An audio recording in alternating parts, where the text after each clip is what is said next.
कहानी की शुरुआत होती है साल 1906 से, जब देश पर अंग्रेजों की हुकूमत थी और लॉर्ड कर्जन बंगाल के बंटवारे की रणनीति बना रहा था। ये वो दौर था जब देश की राजधानी दिल्ली में भीषण गर्मी पड़ रही थी। हालात ऐसे बन गए थे कि पूरा दिल्ली डिहाइड्रेशन, उल्टी और डायरिया जैसी बीमारियों से परेशान था। हर दिन सैकड़ों लोगों की मौत हो रही थी और ऐसा लग रहा था मानो दिल्ली जल्द ही वीरान हो जाएगा। ऐसे दौर में जब मौत दिल्ली की सड़कों पर रक्स कर रही थी, तब एक शख्स अपने कमरे में बैठा जड़ी बूटियों के इख्तिलात से कुछ दवाइयाँ बना रहा था। उसने गुलाब, केवड़ा, खसखस, धनिया, संतरा, तरबूज, अनानास, सेब और दूसरी चीजों का इस्तेमाल करके एक ऐसी दवाई बनाई जिसने दिल्ली के मुर्दा दिलों में जान फूंक दी। पूरा दिल्ली हकीम साहब की उस दवा के लिए भागने लगा। जो भी लू और गर्मी का मारा उनके पास पहुंचता, हकीम साहब उसे वही दवा थमा देते। थोड़े दिनों में यह खबर फैल गई कि लाल कुआ बाजार में एक हकीम है जिसके पास ऐसी जड़ी बूटी है जिससे हर बीमारी का इलाज किया जा सकता है। हकीम साहब के जरिए बनाई गई ये दवा और कोई नहीं बल्कि रूह अफ़ज़ा थी और उस हकीम का नाम था हकीम हाफिज अब्दुल मजीद। वही हकीम अब्दुल मजीद जिसने हमदर्द दवाखाना की स्थापना की, जो आज यूनानी दवाइयों को बनाने वाली भारत की सबसे बड़ी कंपनी है। हकीम अब्दुल मजीद के जरिए बनाई गई इस दवा ने उस वक्त पूरे देश में कोहराम मचा दिया था। कोई घर और कोई इलाका ऐसा नहीं था जहाँ पर ये दवा मौजूद ना हो। 1908 तक इसे जड़ी बूटी से बनी एक सिरप के तौर पर बेचा जाता था, लेकिन 1908 में इसे नाम दिया गया रूह अफ़ज़ा। रूह अफ़ज़ा यानी रूह को ताजगी देने वाला। यह नाम उर्दू अदब के मशहूर लेखक पंडित दया शंकर नसीम की लिखी किताब मसनवी गुलजार नसीम से लिखा गया था। जो लोग आज धर्म और संप्रदाय के नाम पर उर्दू और रूह अफ़ज़ा का विरोध कर रहे हैं, उन्हें खबर नहीं कि रूह अफ़ज़ा का नामकरण करने वाला शख्स दया शंकर नसीम एक हिंदू था। रूह अफ़ज़ा की शोहरतें दिन ब दिन आसमान छूती जा रही थी। इसकी बढ़ती मांग को देखते हुए हकीम अब्दुल मजीद ने इसे एक ब्रांड के रूप में स्थापित करने का फैसला किया और 1910 में रूह अफ़ज़ा का लेबल पहली बार तैयार किया गया। इसे मशहूर आर्टिस्ट मिर्जा नूर अहमद ने डिजाइन किया था। रूह अफ़ज़ा को बनाया तो एक दवा के रूप में गया था, लेकिन उसे शोहरतें एक शरबत के रूप में मिली। रूह अफ़ज़ा अपनी तरह का एक पहला प्रयोग था जिस दौर में भारत में रंगीन छपाई आसान नहीं थी। उस दौर में इसके लेबल को रंगीन कलर में प्रिंट किया गया था। रूह अफ़ज़ा का पहला लेबल मुंबई के बॉल्टम प्रेस में छपवाया गया था। शुरुआत में रूह अफ़ज़ा को वाइन शेप की कांच की बोतल में बेचा गया। हकीम अब्दुल मजीद ने बोतल को आकर्षित बनाने के लिए रंगीन लेबलों का इस्तेमाल किया, जो बाद में इसकी पहचान बन गई। बहुत कम लोग जानते हैं कि रूह अफ़ज़ा का लेबल और उसकी पैकेजिंग में आज तक कोई बदलाव नहीं किया गया है। आपको जानकर शायद हैरानी हो सकती है कि रूह अफ़ज़ा को बनाने का तरीका और उसका फॉर्मूला आज तक हकीम अब्दुल मजीद के परिवार के अलावा कोई नहीं जानता। इसे पिछले 100 सालों से गुप्त रखा गया है। रूह अफ़ज़ा को लू और गर्मियों की तपिश के इलाज के तौर पर इजाद किया गया था। इसे बनाने में यूनानी चिकित्सा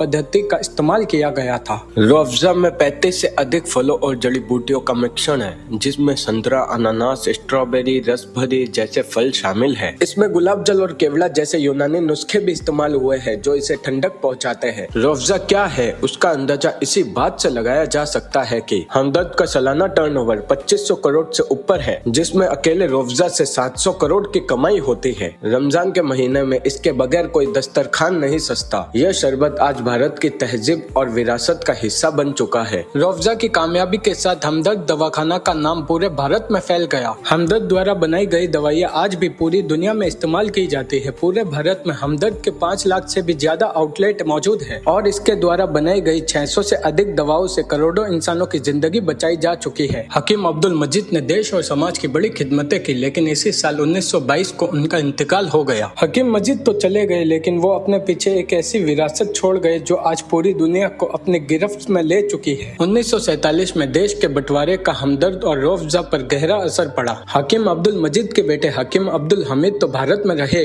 लेकिन उनके छोटे भाई हकीम मोहम्मद शहीद पाकिस्तान चले गए, जहां उन्होंने हमदर्द पाकिस्तान की स्थापना की और जब बांग्लादेश की स्थापना हुई तो इसकी एक शाखा वहां भी खोली गई। भारत में रहे हकीम अब्दुल हमीद ने 1948 में हमदर्द भारत को वक्फ कर दिया। बहुत कम लोग जानते हैं कि हमदर्द दवाखाना एक वक्फ संपत्ति है जिसकी 85% कमाई गरीबों, अस्पतालों और खिदमतों में खर्च की जाती है। इसकी कमाई से आज भारत के बहुत से स्कूल और कॉलेज चलते हैं। भारत के मशहूर Hamdard public school, Hamdard institute of medical science, Hamdard college of pharmacy, Hamdard Unani medical college, Majidia अस्पताल, रुफेदा कॉलेज ऑफ नर्सिंग के अलावा ये सब हमदर्द दवाखाना द्वारा ही चलाए जाते हैं। हमदर्द आज भी हकीम अब्दुल मजीद के उस मिशन को आगे लेकर चल रहा है जिसका मकसद था कि पैसों के अभाव में कोई भी गरीब इलाज से महरूम न रहे। आज हमदर्द के 600 से ज्यादा प्रोडक्ट और 5 लाख से ज्यादा आउट आउटलेट के साथ भारत का सबसे बड़ा यूनानी ब्रांड बन चुका है। रूह अफ़ज़ा सिर्फ एक शरबत नहीं बल्कि एक तहजीब है। जो लोग धर्म, पंथ और संप्रदाय का सहारा लेकर रूह अफ़ज़ा को मिटाना चाहते हैं, उन्हें पता नहीं कि ना जाने कितने तूफान आए और चले गए, ना जाने कितने साम्राज्य उखड़ गए, लेकिन वो मिलकर भी रूह अफ़ज़ा को नहीं मिटा पाए। ये एक दवा के शरबत में बदलने की वो कहानी है जिसने सालों से भारतीयों को एक धागे से पिरो रखा है। वीडियो अच्छी लगी तो लाइक शेयर जरूर करें और ऐसी ही वीडियोस के लिए हमारे चैनल को सब्सक्राइब करें और कमेंट में जरूर बताएं अगली वीडियो आप किस पर देखना पसंद करेंगे।